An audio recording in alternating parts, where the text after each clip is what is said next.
proceso de muerte del cáncer, ¿verdad?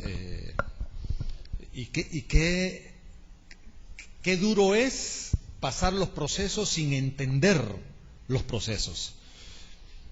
Por eso el apóstol Santiago, que fue hermano de Jesús, sin ser uno de los dos,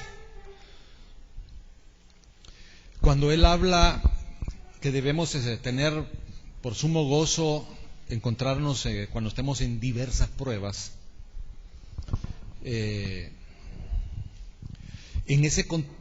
más adelantito hay un versículo que dice: y el que tenga falta de sabiduría, ¿qué dice? Pídala a Dios, que Dios la va a dar, ¿verdad? Ese versículo generalmente, como decía el hermano, ¿verdad?, que uno le da diferentes aplicaciones a la palabra de Dios, ¿verdad? Entonces, yo tengo un examen, ¿verdad?, y yo le pido sabiduría a Dios porque me hace falta. Está bien, pero que no ocupe ese versículo. Porque ese versículo está hablando en el contexto de la prueba. La sabiduría que yo necesito pedir. Yo quiero preguntarles, hermanos, ¿es fácil entender una prueba? ¿Un problema? ¿Va que no? No. Entonces, para eso está ese recurso. Dios nos ha dado un tremendo recurso en ese versículo, que en esa diversidad de pruebas que tratan de perfeccionar nuestra fe, etcétera, etcétera, etcétera, ¿verdad? La cuestión es: Señor, dame sabiduría en esta situación para estar en la prueba, para pasar la prueba, ¿verdad?, para terminar la prueba y para ver las lecciones después de la prueba. Entonces, ese versículo está diseñado para eso. Entonces, la cuestión de los procesos es determinante, porque en realidad, en el caso de José, el proceso de Josué fue para catapultarlo, para posicionarlo. ¿Posicionarlo para qué? Para cumplir los propósitos de Dios, no mis propósitos, no los propósitos de José. Es los propósitos de Dios. Claro, propósitos de Dios para mi vida, para mi matrimonio, para mi hogar, para mi ministerio, etcétera, etcétera. Pero luego viene otro elemento que el salmista quiere que entendamos, y es el papel profético, que no se trata de estar profetizando, no. Cuando hablamos de la naturaleza o del papel apostólico y profético, es eso. Y aquí en Moisés vamos a entender el papel profético que va a desarrollar, que va a hacer avanzar el plan, los propósitos de Dios, porque es para eso. En ninguna manera es para satisfacciones personales. Nuestra satisfacción personal es en hacer la voluntad de nuestro Padre, como lo fue Jesús. Dice aquí, versículo 26, que Dios envió a su siervo Moisés y a Aarón, al cual escogieron. De nuevo, yo creo que vale la pena, hermanos, yo lo he hecho varias veces en mi vida, evaluar mi llamamiento. Evaluar mi llamamiento es, en realidad, decirle al Señor: Señor, ¿verdaderamente he sido llamado? ¿Que somos hijos de Dios? Somos hijos de Dios. Somos reyes y sacerdotes. Pero en cuestiones ministeriales es bien importante esto. Dice el apóstol Pablo que el llamamiento y los dones son irrevocables. Es un hecho, no hay vuelta atrás, pero es un privilegio haber sido escogidos y llamados para la obra del ministerio. Eso es un enorme privilegio. Y no importa qué tipo de ministerio, es en general, todo ministerio. Pero la cuestión es esta: que cuando Moisés fue escogido, fue llamado, ustedes se recuerdan cuando fue llamado, ¿verdad? Cuando el Señor se le apareció en la zarza, ¿verdad? Ahí fue exactamente llamado, ¿verdad? Solo que cuando lo llamó Dios, lo primero que le dijo es: quita tus sandalias. Así le dijo, ¿verdad?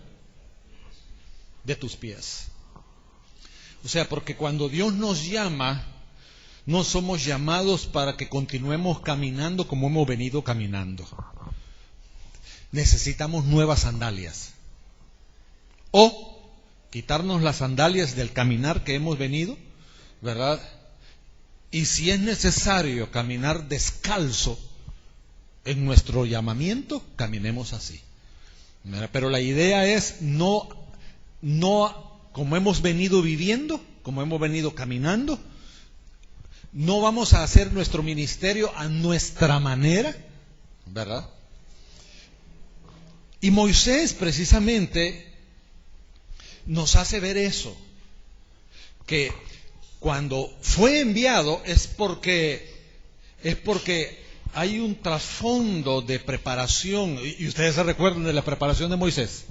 ¿Ah? Su ministerio inició a los 80 años. A los 80 años. Por eso yo tengo esperanzas.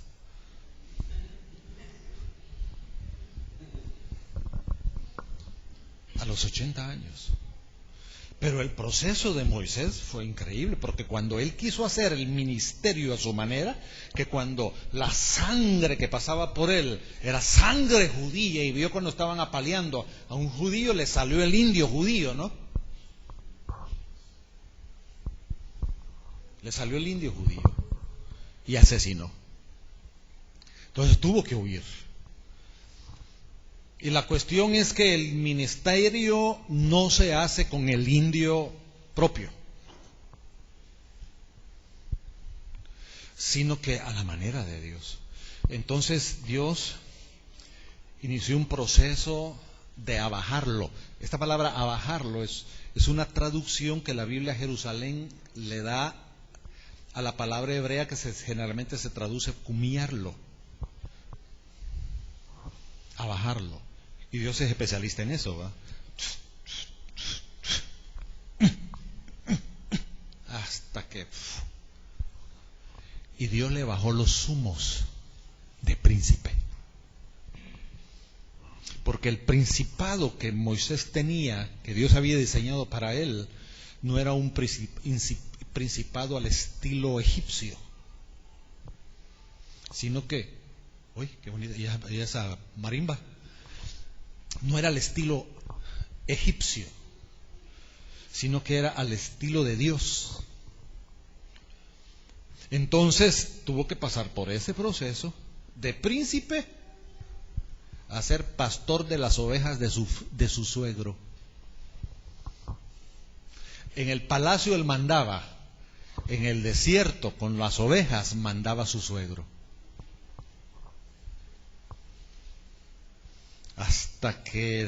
Hasta que lo mató, pues. Mató al Moisés egipcio. Mató el principado egipcio en la vida de Moisés. Y cuando él ya estaba anulado, aniquilado, fue que ahora, venite, te voy a usar para cumplir mis propósitos. Porque los propósitos de Dios no se pueden cumplir desde Egipto. Tenían que salir de ahí. Pero el llamado de Moisés necesitaba no solo un respaldo divino, sino también necesitaba de los recursos de Dios. Mire, hermano, nuestra preparación bíblica, teológica, ministerial que podemos recibir en un aula son recursos adicionales. Pero eso no nos define lo que somos, no define nuestro llamado. Solo son recursos, son importantes, hay que echar mano de ello, porque Dios ha enriquecido, esa es parte de la diversidad de ministerios que Pablo habla en 1 Corintios 12, ¿verdad? Otros han trabajado, se han quemado las pestañas para sacar y disponernos ese tipo de recursos. Pero eso no define nuestro llamamiento, y no define el respaldo de Dios, no define la manera en cómo el poder de Dios nos quiere usar. En el libro de los Hechos, cuando veían a los milagros que se hacían por mano de los apóstoles, decía, esta gente ni leer sabe, es el puro populacho, gente vulgar. Y no habían pasado por ninguna escuela teológica, ministerial, ni nada de eso. Ni el apóstol Pablo, que tenía un doctorado en teología farisaica. Era necesario un encuentro con Jesús para botarle. Por eso él dice que lo dio por estiércol. En nuestras Biblias en español, ¿cómo dice? Basura. Pero en el griego, ¿cómo dice? Estiércol.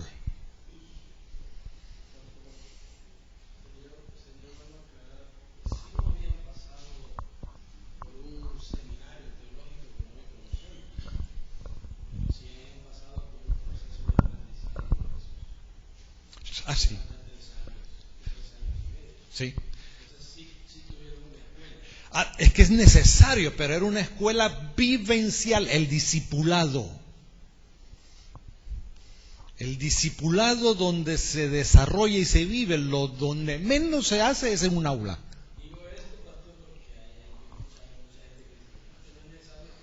No. Sí, claro, tampoco.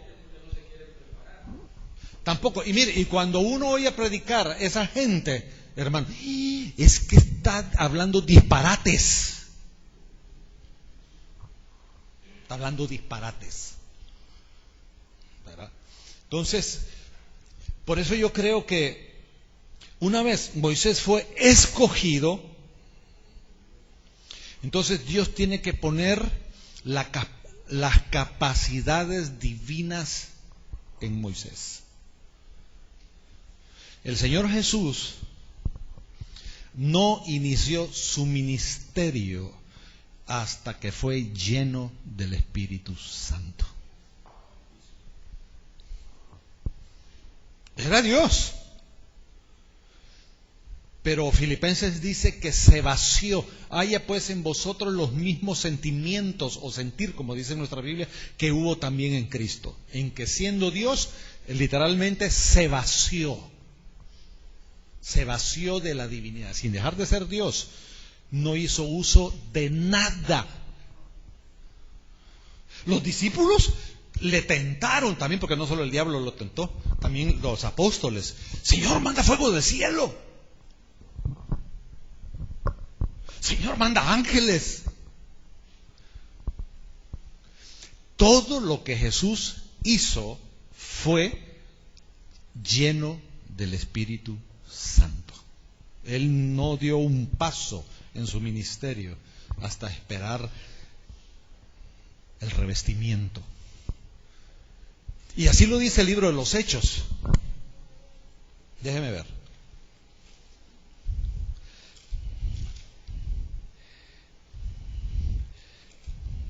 Ya se los leo. Dice Hechos 10:38, dice, como Dios ungió con el Espíritu Santo y con poder, ¿a quién? A Jesús de Nazaret. Y como éste anduvo haciendo bienes y sanando a todos los oprimidos por el diablo, porque Dios estaba con él a través del Espíritu Santo. Jesús no hizo ni un milagro porque Él era Dios. Esto lo vimos en un seminario hace 4 años, creo. Repito, Jesús no hizo ni un ministerio, ni un milagro, ni una sanidad porque era Dios. Lo hizo porque era lleno del Espíritu Santo. Entonces, Dios, regresando al Salmo, Dios nos ha dado recursos, hermanos. Y el recurso que Dios le dio a Moisés fue un recurso estrictamente profético. ¿Qué dice la Biblia respecto a Moisés? Porque la Biblia lo identifica a Moisés como profeta. Como profeta. Y como profeta no ha habido otro como Moisés. ¿Pero por qué? De nuevo, salúdenme. De nuevo, qué importante es conocer la revelación respecto a que hay temas, eventos, personas que aparecen en algún momento de la Biblia, pero que más adelante Dios amplía la revelación que no se habla ya. Por ejemplo, Ezequiel habla de Noé, Daniel y Job como los tres más grandes intercesores de la Biblia. Pero cuando uno conoce la vida de ellos, conocemos lo que aparece donde se habla de ellos.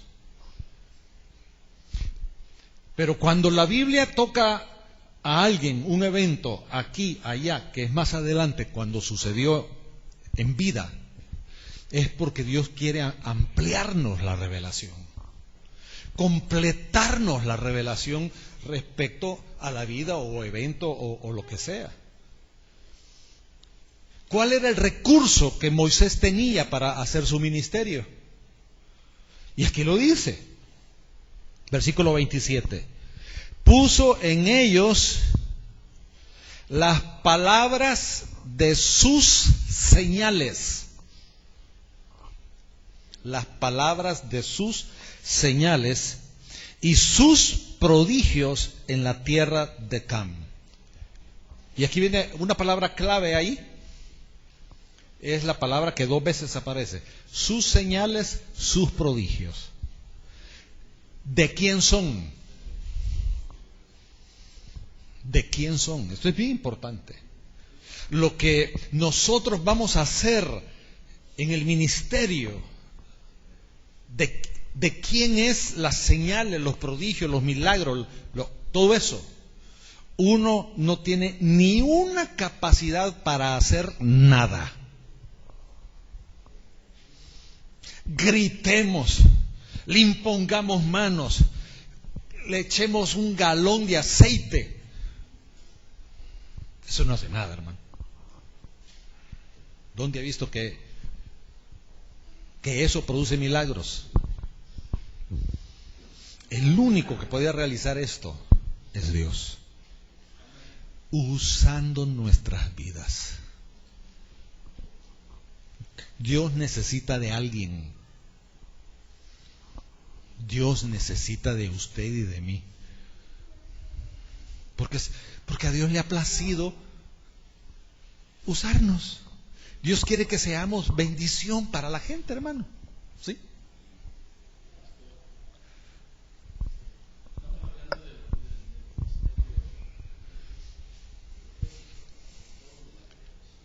Bueno, estamos hablando de la naturaleza profética, más que del don, porque no vamos a hablar de eso.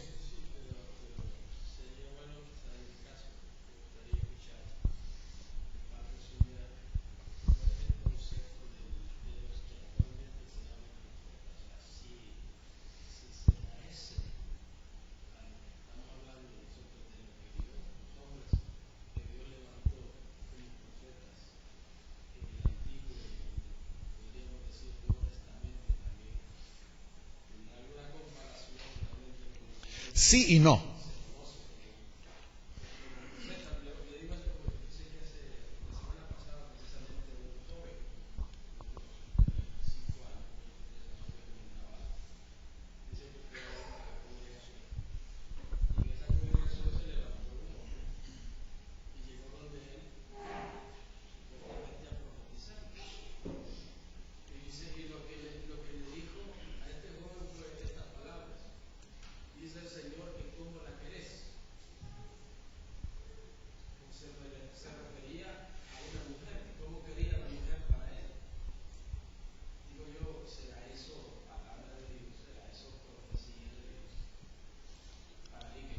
No, para nadie, solo para el diablo y para él.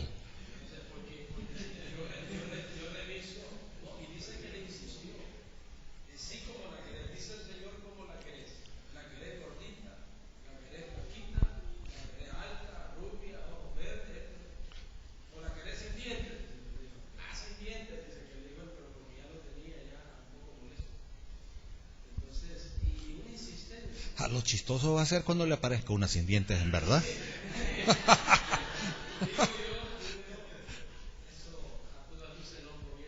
No, claro, claro. Eso se llama adivinación evangélica, hermano. Sí,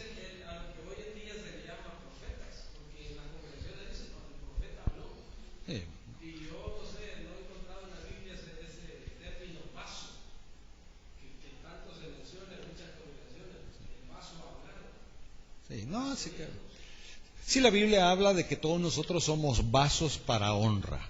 ¿Verdad? Sí. No, pero también vaso, la palabra literal vaso sí aparece. No, no. Vaso. Usted es un vaso. Sí,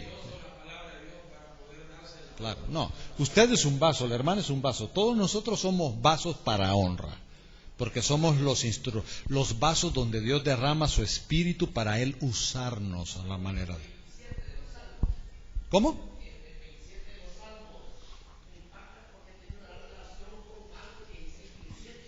Ajá. Es que mire, hermano, estamos viviendo tiempos de tanta confusión. En realidad, ¿por qué creen ustedes que a 2 iglesias de las 7 iglesias que aparecen en Apocalipsis Dios les llamó, eran iglesias, pero les llamó sinagogas de Satanás? Si eso fue en esa época y ahora, no.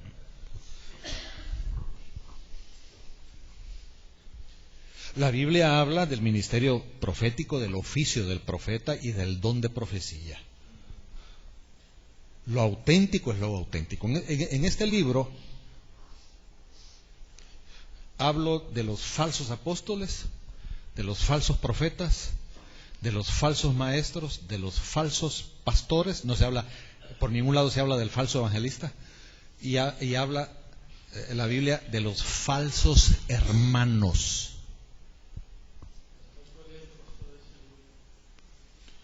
Mire, fíjese que no sé si ando ahí, yo creo que sí. Se me terminaron aquí, tengo tiempo de tenerlo. En Guatemala tengo 1300 libros, porque allá es donde más lo he vendido. En las librerías aquí, porque se vendió en las librerías, estaba a $7, pero yo nunca lo he vendido a ese precio, sino que lo he vendido a $5. Creo que ando en el carro, pero ya creo que son los últimos. Tengo que ir para traerme una a mi caja. Esto casi yo no lo promuevo, hermano. No lo promuevo. Sino que por ahí, donde salga, sale. Donde salga, sale. ¿Verdad? En Guatemala sí se ha vendido bastante, en muchos eventos grandes y todo lo demás, ¿verdad? Entonces, pero creo que hay un par de estos ahí en el carro. Hay tantas cosas, hermanos. Hay tanto que debemos aprender, tanto que debemos conocer de la Biblia. La profecía, dice el apóstol Pablo, debe de ser para edificación, consolación y exhortación. Si la palabra profética, si la profecía tiene que ver con esas 3 cosas, es auténtico. Era pastor de la misión centroamericana en Santa Tecla, yo, de la iglesia de Genezaret. Y uno de los hermanos ancianos llegó bien asustado. Hermano Oscar, quiero hablar con usted. Hermano, me encontré a un profeta ahí en Zaragoza. Y él me dijo que en tal fecha, en tal lugar en Zaragoza, dando la vuelta de una esquina, me iban a matar. Y mi hermano, ese hermano andaba angustiado. Si viene algo de esa manera, ¿estaba edificando esa profecía? ¿Lo estaba consolando? Al revés. Lo estaba exhortando, que la palabra exhortar no es volarle la cabeza, mira, hijo de tal por cual, que no sé qué, porque hay hermanos que... No, exhortar ni por cerca, hermano. Entonces yo le dije esto. No, hermano, despreocúpese. Oré por él. ¿Verdad? Va a llegar ese día y usted, es más, vaya ese día no, si yo siempre voy ahí. Ahí está vivito el hermano todavía. Ahora, si estuviéramos en ese tiempo, ay, hermano, se nos va una tercera parte de la iglesia evangélica apedreados por falsos. Pero el asunto aquí no es eso. El asunto aquí es que Dios le dispone a Moisés un recurso divino que no depende de Moisés, depende de Dios. Es un recurso, y el recurso, oiga, son, dice aquí, las palabras de las señales de Dios, de los prodigios de Dios. Es la palabra de Dios que busca producir un efecto de beneficio. De hecho, la palabra dabar, que es la palabra hebrea, que se traduce como palabra, es la palabra que se materializa. No son las predicaciones que se lleva el viento, porque ni siquiera en el corazón de la gente cae. La palabra verdadera de Dios, cuando Dios está hablando, y no es que necesariamente de discursos de Biblia, y creemos que es Dios, aunque se hable de la Biblia, que es Dios quien está hablando. No, hermano.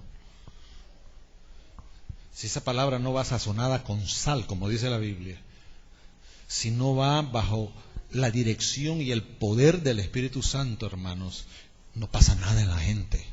De hecho, hermanos, en nuestras iglesias, en la vida de la gente, no pasa nada. La gente sigue viviendo igual, hermano.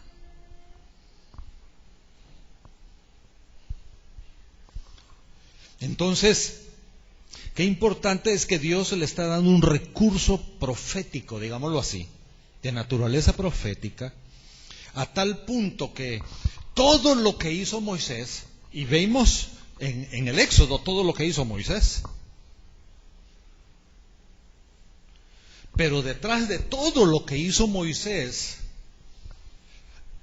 en el momento de ver a Moisés convirtiendo la vara en culebra, y cómo se tragó a las demás, no se las comió, se las tragó, se las embulló.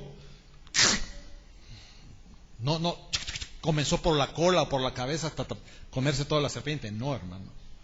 Porque era necesario destacar que el enemigo, el diablo, tiene poder.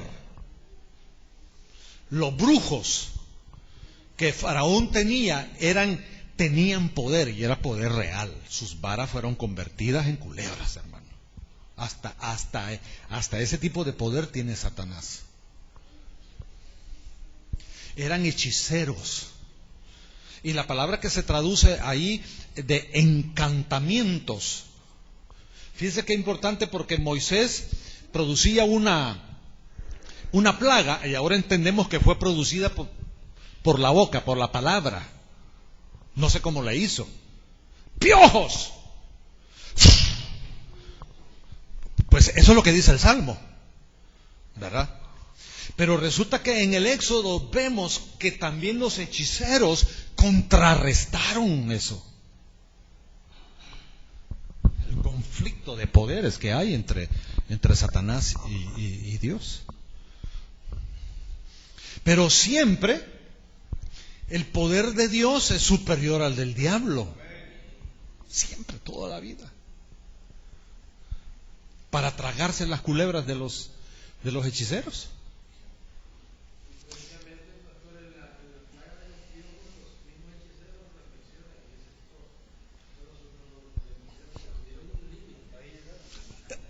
Creo que 1 o 2 plagas, pero hasta ahí llegaron.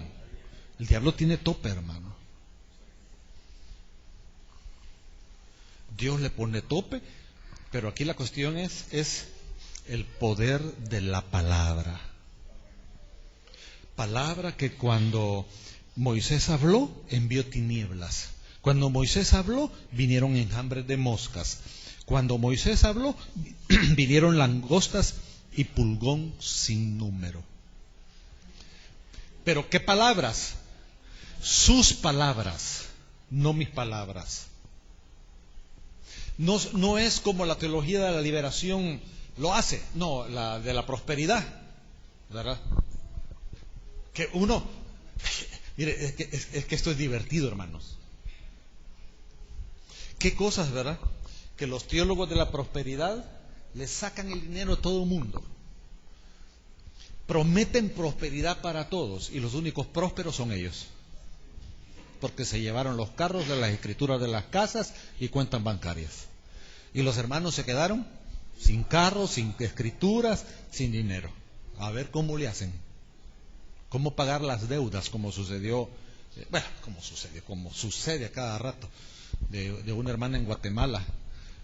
Yo estuve y fui a orar en el negocio de ella, porque solo telas tiradas tenías, porque un profeta la desvalijó, la dejó en la calle.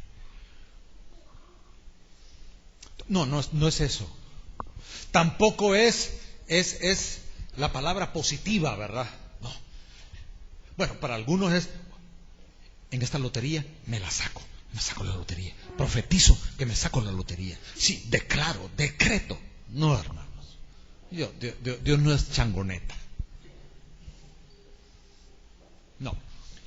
Toda palabra en función de los propósitos de Dios, ahí es donde funciona. Un aplauso, hermanos.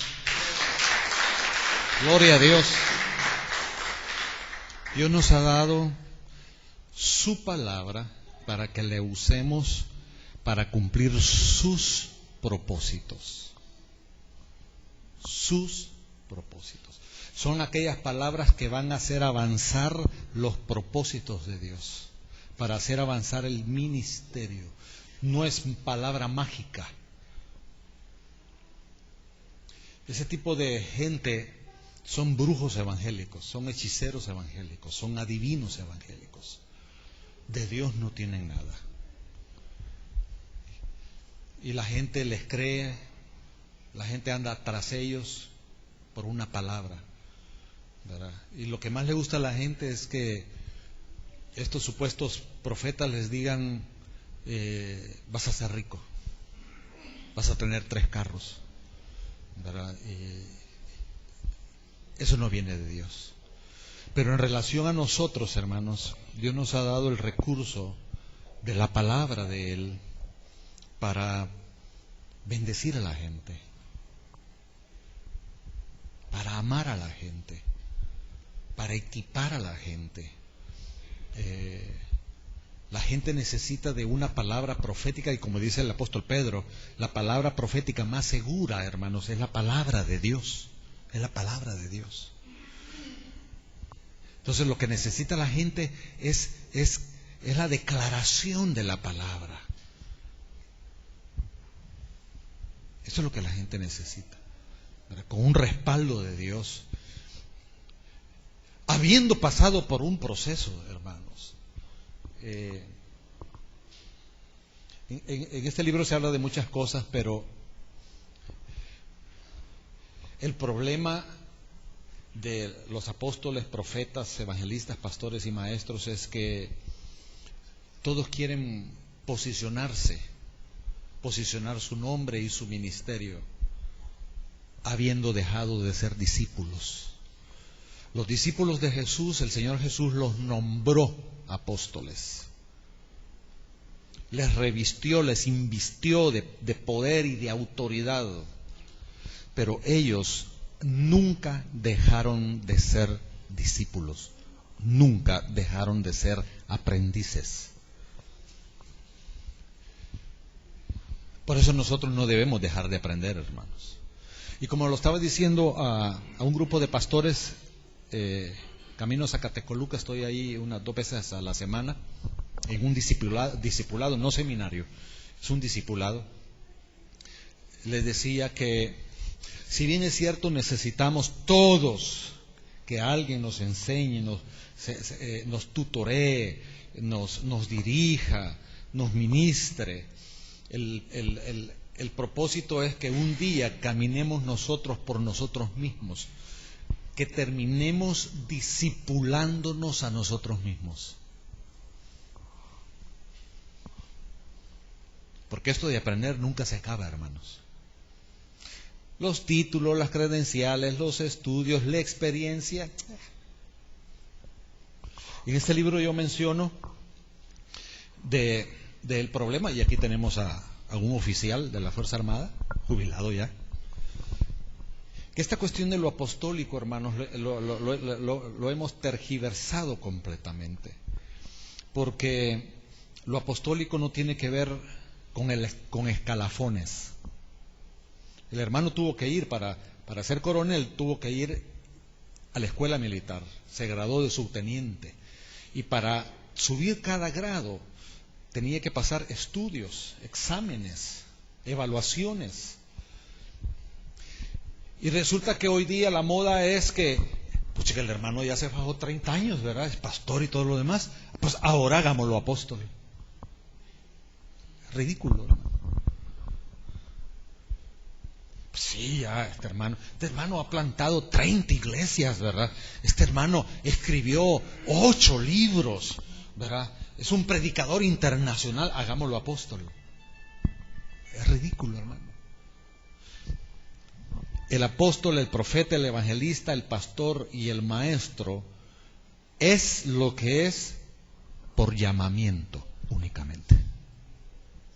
No es por la credencial, no es por los estudios, no es por la experiencia. Y no es ni siquiera por la promoción del grado superior que sigue. Es por llamamiento. Y el llamamiento demanda los procesos, hermano. Tanto José, si se den cuenta, tanto José como Moisés, la clave de su ministerio fue los procesos. Pero los procesos buscan posicionarnos para hacer nuestro ministerio con alegría, con gozo.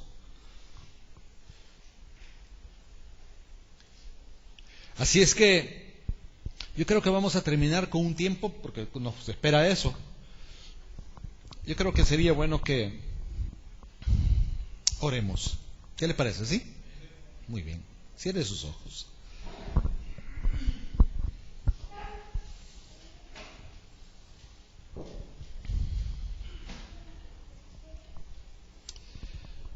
Sin lugar a dudas, Padre,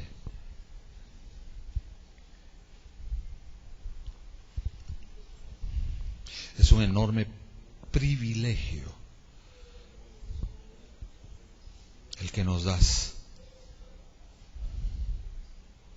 de haber recibido un llamamiento para desarrollar, para funcionar en un ministerio de bendición, en un ministerio de edificación, en un ministerio, Señor, que traiga beneficio a la iglesia como beneficio a los perdidos.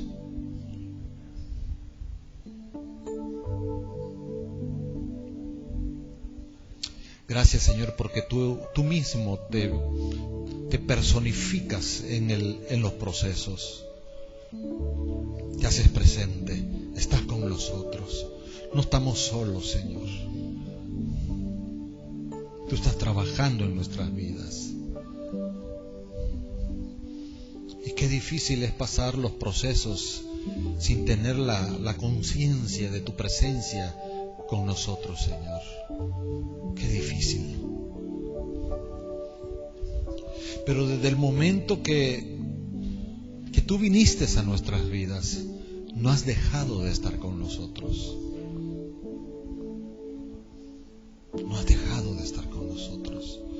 Aun cuando parezca que tú vas a ver dónde estás. Aun cuando pensemos que una situación tan dura y tan dolorosa, ¿cómo es posible que pueda venir de ti? Sin embargo, para los propósitos por el cual nos has llamado, de altos estándares, de lo sobrenatural, de los poderes del siglo venidero, como dice tu palabra, se necesita, Señor, de vidas en las que tú nos puedas usar para realizar eso. Vidas transformadas, vidas lijadas, limadas, forjadas. Sí, Señor, con cicatrices, con vendas. A lo mejor sin un pie, sin una mano, sin un ojo. Pero el privilegio de ser depósito de tu presencia, de la presencia de la persona de tu Espíritu Santo, Señor, eso no tiene precio.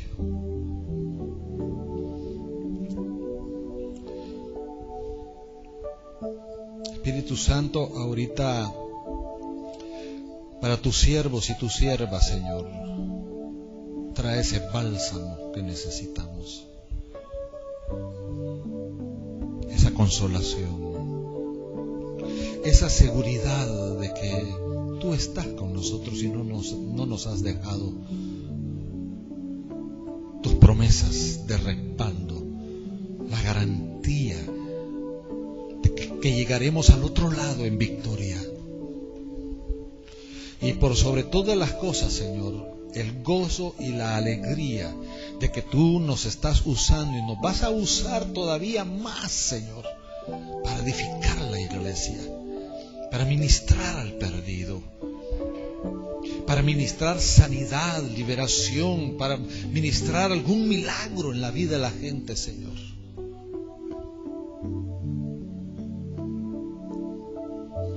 Hermano, quiero pedirle que ponga sus manos así, mire, que va a recibir algo. Ponga sus manos así. Te necesitamos, Señor. Te necesitamos. No necesitamos el poder, no necesitamos el poder para hacer milagros. Te necesitamos a ti. Te queremos a ti. Lo demás es añadidura. Así que, Señor, ya que tú estás en nosotros, dimensiónate, Señor, pero que en nuestra vida no hayan impedimentos, que no te limitemos, Señor, por pecado, por los razonamientos de nuestra mente.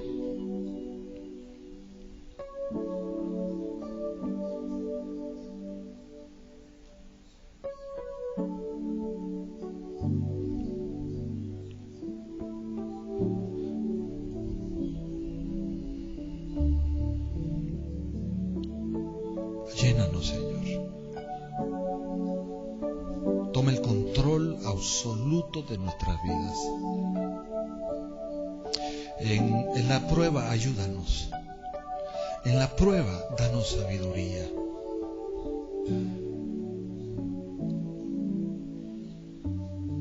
Gracias, Señor. Ahora levante sus manos y dele gracias al Señor, hermano. Gracias, Padre. Gracias, Señor. Gracias, Padre. En el nombre de Jesús. Amén. Y amén. Póngase de pie, hermano, y dale un abrazo a su hermano.